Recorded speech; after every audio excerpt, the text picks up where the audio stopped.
The brief series of interviews you're about to see come from Alex Newman, the author of the new book, Indoctrinating Our Children to Death. Newman's an investigative journalist and argues that public schools are not failing, but they're actually doing precisely what their founders intended them to do, which is to deliberately dumb down America's youth. The information you're about to see Newman share has been widely concealed from the public, despite being highly provable and obvious in original source documentation. Stay tuned. I think you really have to start at the beginning. There's a really powerful myth that just refuses to die, and every generation talks about this. Something has gone wrong. The schools aren't what they used to be when I was a child, and they're getting more and more woke. They're getting less and less focused on academics, and all of that is true, right? It gets worse with every passing generation. But if you go back to the beginning, you understand the mindset, the beliefs, and the goals of the people who actually created this system. All of it makes perfect sense. And so what I tell people is, look, the system is not broken. You just have to understand what was the purpose of the system. And thankfully, Josh, this isn't something we have to speculate about. The people who dreamed up this system, the architects of this system, the people who put it all into place were relatively open about their views.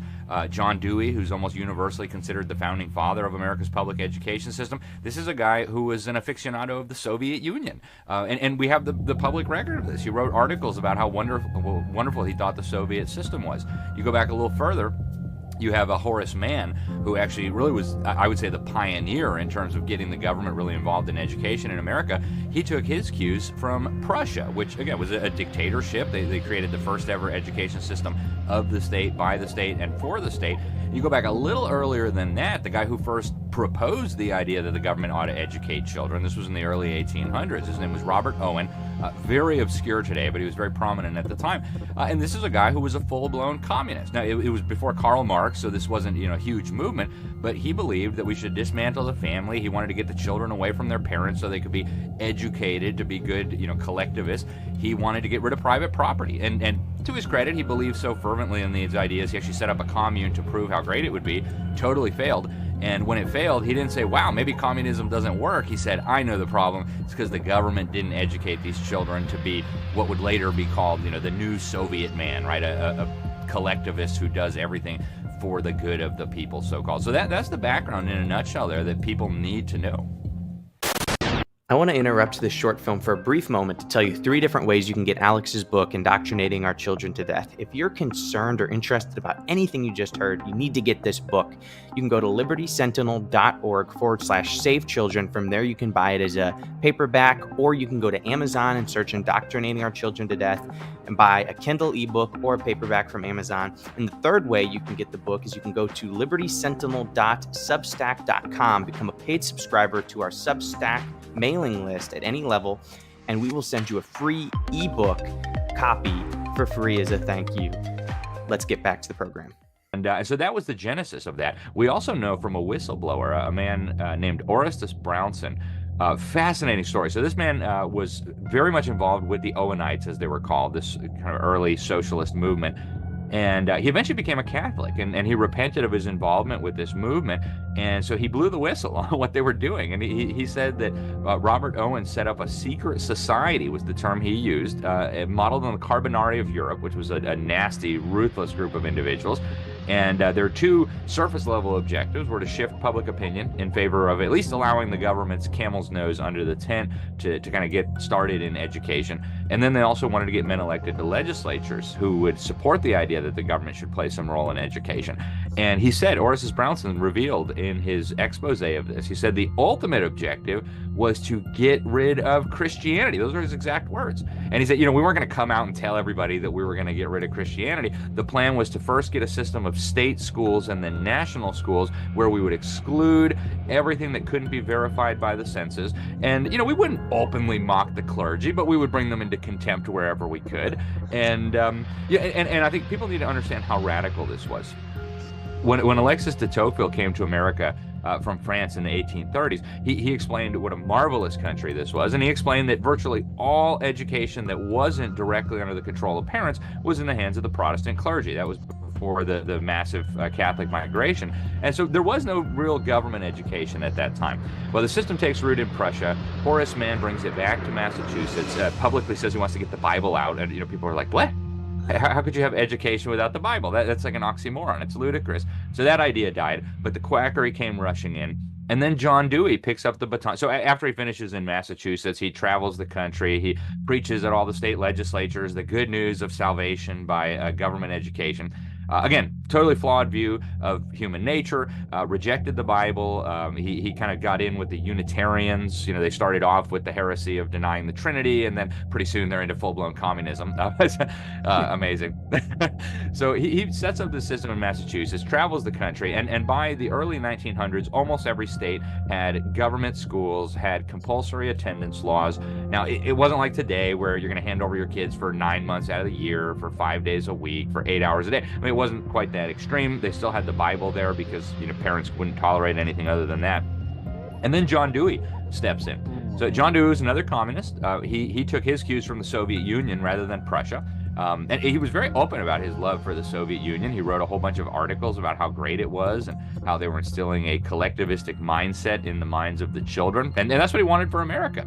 Now, he differed a little bit with the revolutionary Marxists in that he didn't think armed revolution and violence was the way to achieve utopia. He thought a gradual approach would be more useful. But he outlined this crazy plan in 1898 to dumb down the population.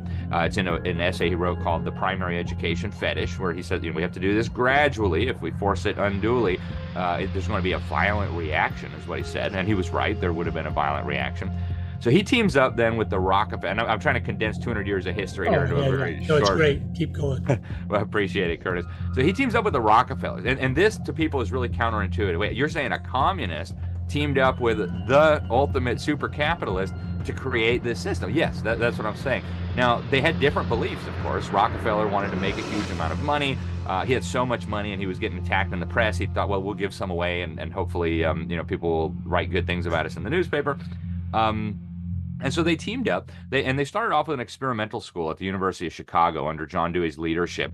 And the Rockefellers gave him $3.1 million, which at the time was a huge, huge sum of money. And interesting, they graduated a bunch of kids who could not read, who could not write, who could not do math properly, who could not tell right from wrong.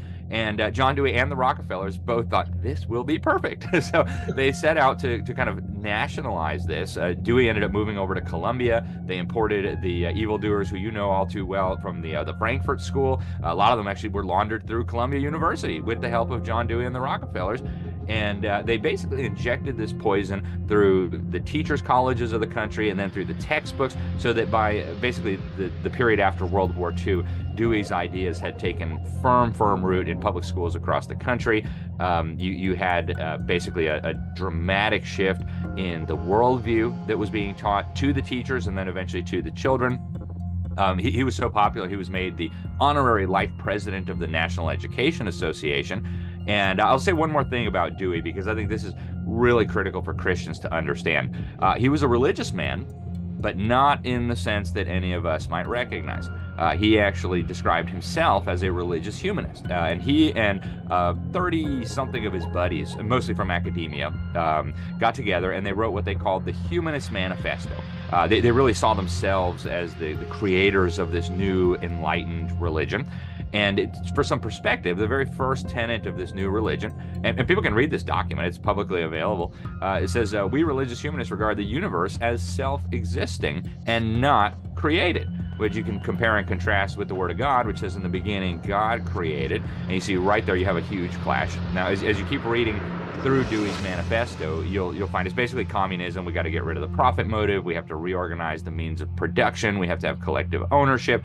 And ultimately, the core of this religion is that because there is no real God, that makes us all God. And so we can determine then what is right and what is wrong. We can determine the best way to organize society. Forget the Bible, that's old-fashioned stuff. And it's not a new religion. It's actually a direct descendant of the same lie that Satan gave in the garden, right? Ye shall be as gods, etc. And for the folks out there who are listening, who are not religious, who are maybe not Bible-believing Christians, I want you to think about the implications of this, even beyond eternity and your soul. Our founding fathers said it was a self-evident truth that we were all created equally, and that God gave us rights, and the government existed to protect those rights. Well, what happens if you embrace John Dewey's religion? Well, you have no rights because there is no God. And so this religion gradually made its way through the schools to the point where the Supreme Court in the early 1960s actually kicked the Bible and prayer out of schools under the guise of the First Amendment. And in the words of Justice Potter Stewart, who wrote the dissent, they actually established the religion of secularism, which John Dewey would have recognized as humanism. And of course, that was the plan all along. One of the co-signers of this manifesto, C.F. Potter, wrote a book, Humanism, A New Religion, where he explained that we were going to use the public schools to spread this new religion. And what's your Sunday school going to do with some of the kids 1 hour a week against 5 days of humanistic teachings? So you wonder, how did America turn against God? How did we end up leaving our heritage behind? Well, that's the answer. A false religion from the pit of hell has now been taught to our children for multiple generations, supported by our tax dollars, and now we see the fruit all around us, the suicides, the shootings, etc. The history is just so critical for people to understand, Curtis.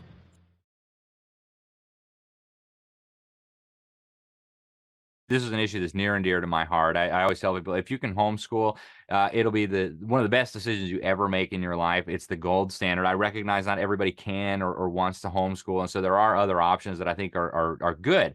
But homeschooling really is an incredible joy. And you're right, it's not government school at home. People have to get rid of that idea. Right. The last thing in the world you would want to do is government school at home. Why hurt your children in that way, right? Homeschooling, good homeschooling takes maybe a few hours in a day. I mean, you're not spending 6, 7, 8 hours a day. You don't need to. And still, your children will be light years ahead of the victims of the government schools. There are some good private schools out there, but I think it's really important to put out a major warning here. A lot of the private schools are worse than the government schools in very serious ways. And you're going to pay $50,000, $100,000 a year for the privilege of having your children turned into woke lunatics that hate you. So you got to do your due diligence. Catholic schools, half of them have now adopted Common Core. Half of all the dioceses in the United States have adopted Common Core for their Catholic schools. Why in the world would they do that? And why would a parent pay money to have the same dumbed down education in a Catholic school that you're getting in a government school? So if you're going to send your children to a private school, do your due diligence. There's a lot of questions that you need to ask, starting with basics.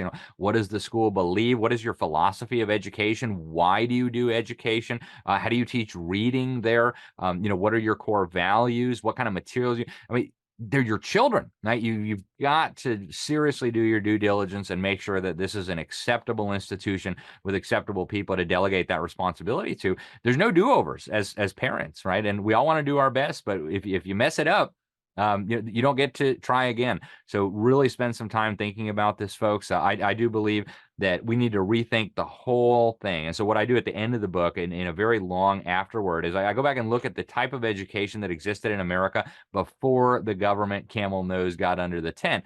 And it's light years apart, and it worked so much better. So there are lots of good options, but I would urge every parent out there, even grandparents, anything you have to sacrifice to get your children out of the public schools, it will be a worthwhile sacrifice. And I say only half kidding. I would live in a cardboard box before I would send my children to public school. So parents, please think about this, pray about it, and protect your children. Let's put the book back on screen real quick for TV viewers. Indoctrinating Our Children to Death. Government Schools, War on Faith, Family, and Freedom, and How to Stop It. Indoctrinating Our Children to Death. Government Schools, War on Faith, Family, and Freedom, and How to Stop It. Indoctrinating Our Children to Death. Indoctrinating Our Children to Death is the name of the book. Indoctrinating Our Children to Death, Government Schools, War on Faith, Family, and Freedom, and How to Stop It. He's written a terrific new book entitled Indoctrinating Our Children to Death.